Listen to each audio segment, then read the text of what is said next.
Hi there, Harbourside folk. It's lovely to be able to reach out to you. It won't be long before we get to see each other in face to face, but for the moment, by the miracle of modern technology, I'm coming to you and I'm speaking from Genesis chapter 42. And I want to speak today about restoring broken relationships. I'm thinking, about those relationships which we once had that were so important to us, and then they fell apart. Family relationships, friendships, business relationships. Those relationships which once meant so much to us, and then they fell apart. And we grieve for them, and we long that somehow they might be restored. I've got relationships like that in my life, and I guess you do too. And of course, we could just wait till the other person takes the initiative. We might feel that what they did was so bad, and what they said, what they did, and they can take the initiative if they want to.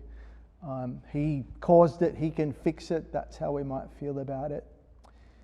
But we're Christians, and we know a God who delights to make friends out of enemies.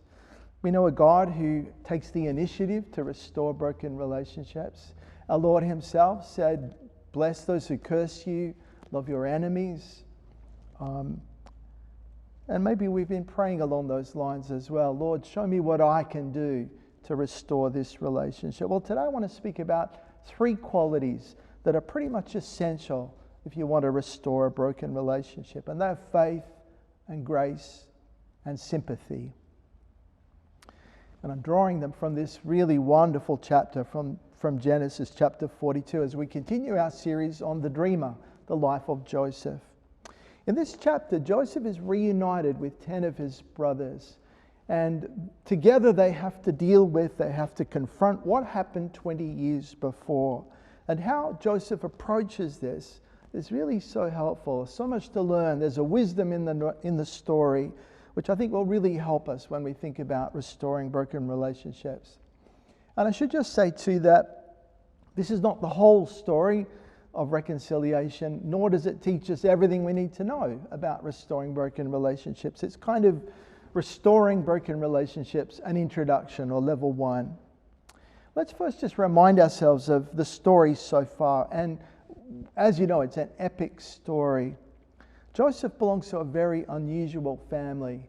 And their family story was that Joseph's great-grandfather Abraham had an encounter with God that led him on a nomadic journey in search of a promised land in the hope of becoming a great nation and then somehow of blessing the whole world. And that sense of destiny was passed on from Abraham to his son Isaac and from Isaac to his son Jacob. Now Jacob had 4 wives and 12 sons. That's right, 4 wives, 12 sons. What could possibly go wrong? Well, a lot did go wrong, and one of the big problems in that family was Jacob's favoritism. Of his 4 wives, he loved Rachel the most, and of his 12 sons, he loved Joseph and Benjamin the most, the sons of Rachel.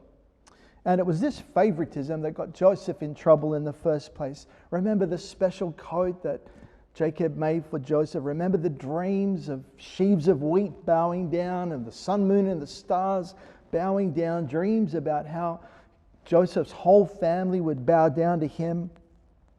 No wonder then that his 10 older brothers hated him. And no wonder then on that day back in chapter 37, some 20 years before, they saw him coming in the distance and said, "Here comes that dreamer, let's kill him." Well, in the end, they didn't kill him. They sent him away with some traders heading towards Egypt. And that was the last they saw of him until this day, the day we read about in Genesis chapter 42. In the intervening 20 years, Joseph has become very successful and is the governor of Egypt and the second in charge. And across the whole region at this time, there was a famine. And so Jacob sent his 10 sons down to Egypt to buy grain. And so as chapter 42 begins, there is Joseph supervising the sale of the grain. Then his brothers arrive, all 10 of them. Joseph recognizes them, but they don't recognize him. I guess he looked like a standard Egyptian by then. They come up to Joseph And the first thing they do is bow down. And I'm reading from verse 6. Now Joseph was the governor of the land, the one who sold grain to all its people. So when Joseph's brothers arrived, they bowed down to him with their faces to the ground. Imagine for a moment how Joseph must be feeling. Imagine how incredibly complex this is for him. Here are his brothers, his own family, the very people who hated him and wanted to kill him because of his dream. And here they are after all these years, and the first thing they do is bow down to him, fulfilling the dream. What sense is Joseph supposed to make about this? I was right after all, my dream was true. Well, yeah, but what comfort is there in that? What joy is there in that? You'd rather be wrong or had no dream at all than to and spare yourself the pain of being cast off by your family. And so I think we have to imagine in that moment, for Joseph, the complex pain of the past comes rushing back for him. Sometimes when we think about Joseph, we portray him as kind of the wise problem solver, as if his wisdom and success allowed him to kind of engineer a family reconciliation. I don't see it that way at all. I don't think Joseph expected any of this. I'm pretty sure Joseph did expect his brothers to turn up at that time. I'm pretty sure also that he intended to stay hidden from them, because it says in verse 7 that he wanted to pretend to be a stranger and he had decided in advance to speak through an interpreter. And I'm pretty sure as well that Joseph just did not want that tragic chapter of his life reopened. Joseph was now married. He had 2 sons. The first of his sons he called Manasseh. Manasseh is like the Hebrew word for forget. And when Joseph explains why he chose that name for his son, he said, God made me forget all my troubles and all my father's household. Joseph thought he'd forgotten the past. And then his brothers turn up and bow down to him. And in verse 9 we read, Joseph remembered his dreams. I don't think Joseph wanted this. I don't think Joseph intended it. And I think from this moment on, Joseph was improvising, just winging it, making it up as he went along. And you know, I'm pretty sure resolving broken relationships is always like that. And that's because we're always working from the inside out. We were active participants in the breakdown of the relationship. We have to be active participants in the restoration of the relationship. And in that space, everything is subjective, everything is negotiable, everything is arguable, nothing is stable or secure. Sure, we can stabilize things for ourselves if we insist that we know what went wrong, or we insist that we know how the other person is going to fix it. That will make us feel stable and secure, but it won't restore the relationship. It's too one-sided. The relationship will only be restored by opening ourselves up to the other person, by sharing the load, by meeting somewhere like halfway. And what that means is opening ourselves to an unpredictable process. And I think that's what's happening here in Genesis 42. Against his better judgment, against his preference, Joseph is caught up in a process. And so here we have Joseph suddenly, surprisingly, against his better judgment, swept up again into the whirlwind of his family life. Now, this is no longer the foolish 17-year-old that we met earlier. Joseph has changed. His status has changed. Before, Joseph had nearly no power. In this chapter, Joseph has almost all the power. How will he use the power he has to progress the relationship with his brothers and his family? And that brings us back then to the question of the basic qualities we need as we exercise the power that we have in the relationships we are a part of. So, basic qualities we need to address the broken relationships in our lives: faith and grace and sympathy. Let's start with faith. Joseph speaks harshly to his brothers. We can forgive him for that, I'm sure. He accuses them of being spies and he throws them in prison. You can imagine him thinking, you can have a few days in an Egyptian prison. I had 2 years there. You can have a couple of days. Of course, the brothers deny that they're spies. And their explanation is, we're just a family. We're not a nation. We're not agents for another nation spying on you. We're just a family in need. And in the course of telling the story of their family, they reveal that their father Jacob is alive and that their brother, not by name, but that they have another brother and that he is also alive and well and with their father. So Joseph has an idea, has a plan really, and the plan is that 9 of the brothers will stay in Egypt and 1 of the brothers will go home and get Benjamin.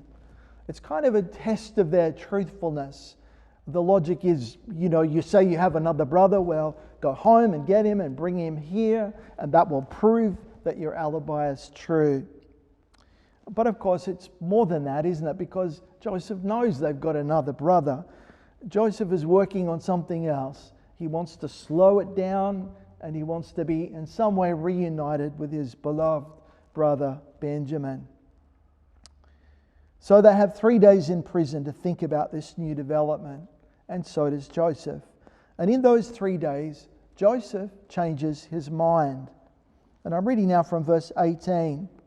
On the 3rd day, Joseph said to them, "Do this and you will live, for I fear God." He's about to tell them the new plan, but before he does that, he says, "I fear God." He speaks about God. And I don't think he means, I'm afraid that God will do something to me or us. He means, I revere God, I honor God. And somehow his awareness of God, his respect for God, has led him to change his mind. And this, I think, points up the first quality we'll need if we're to work towards the restoration of broken relationships, and that's faith in God. What does faith in God have to do with restoring broken relationships? Well, I think it means that we have a sense that we are not acting in isolation, that God is real, God is present, God is interested in what happens in the course of this process, and God is also interested in the way we conduct ourselves in the process. Broken relationships are messy and unstable, but to trust God in the midst of a messy relationship, well, that's an anchor in the storm. It's certainly comforting to know that our relationship with God is stable and secure when this relationship we're attending to is so unstable and so shaky. In my experience, though, faith in God is not an anesthetic. Faith in God, in the context of trying to restore a broken relationship, it doesn't numb the pain, but it does make us braver. It makes us more courageous. And I think it makes us more hopeful with a sense that God is in this and we can find a way forward. I do think it's possible for one person to have faith for 2 people, even if that faith is a feeble thing, even if that faith is just a silent prayer right in the heat of the moment. Lord, help us. Let's not underestimate the power of prayer right in the thick of things, right in that tense, difficult moment. Lord, help us. And of course, if your faith is small, you can pray that God would increase it. I believe, help my unbelief. Help me to have a prayer in the midst of that difficult negotiation. So we're looking for the basic qualities that we need to restore broken relationships. And the first of these is faith in God. And the second is grace.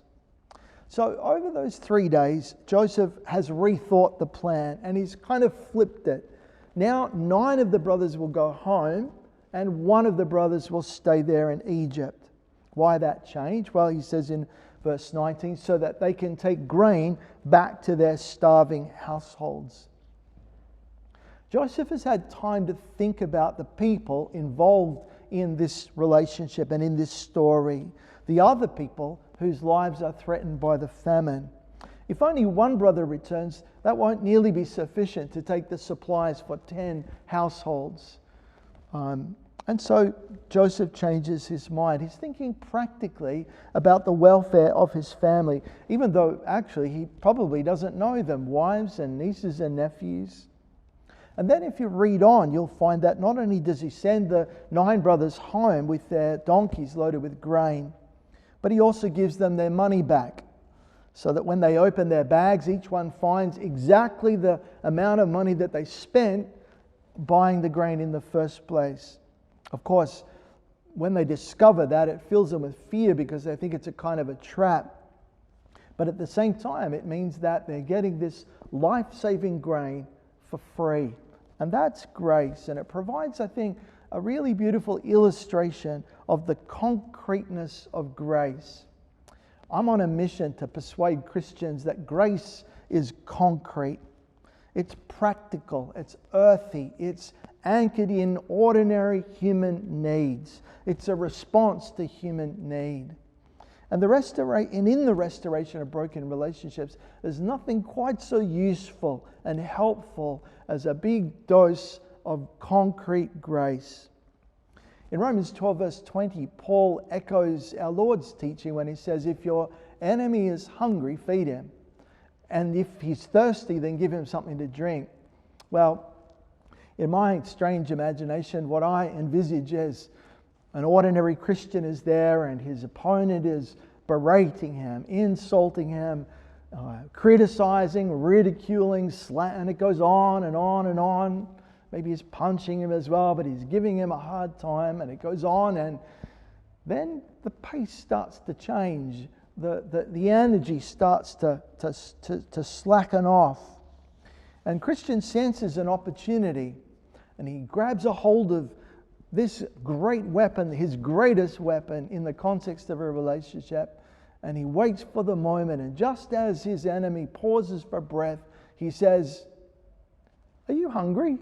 You are, aren't you? I can make you you're thirsty too. Let me get you something to drink and something to eat. That will help you, won't it?" What is Christian's greatest weapon? It's grace, concrete grace. Not the idea of grace, not the word of grace, not the doctrine of grace, even though that's a beautiful doctrine, but a sandwich and a drink, the concreteness of grace. And in the same way, one of the great weapons we have to right the wrongs of the past, to restore a broken relationship, is grace, concrete acts of kindness and generosity. And now the business of restoring a broken relationship starts to look a bit more manageable, a little bit more on a human scale. I knew a man once who said that whenever somebody intimidated him, he would imagine that man in his underwear, and it seemed to bring his opponent down to size. Well, there's no underwear here, but it's similar in the sense that your enemy, your opponent, the person who's hurt you, well, they're a human being just like you. Their needs are totally predictable, just like yours are. They eat, they drink, they get cold, they get hungry, they get thirsty, they need to sleep. Yeah. Now, knowing that, and with a heart full of grace, we have something to do. We have something to begin. We have a way in to the relationship. Now, look, I'm not suggesting that in itself would solve the problem, but I do think grace shifts the ground.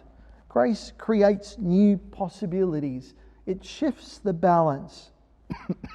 And you can pray for grace. You can pray for an eye to the practical needs of the other person. So faith and grace, two qualities that we need as we set out to restore a broken relationship.